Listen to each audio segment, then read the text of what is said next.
Hi friend, welcome to my mini blog. आज आए हो पान दुकान तरफ फिर से।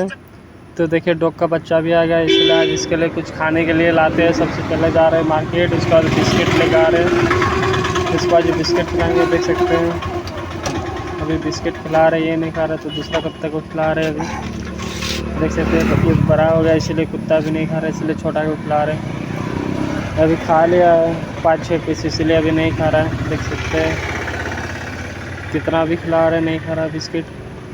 छोड़िए, हटाए, बड़ा कुत्ता को दे देंगे अभी।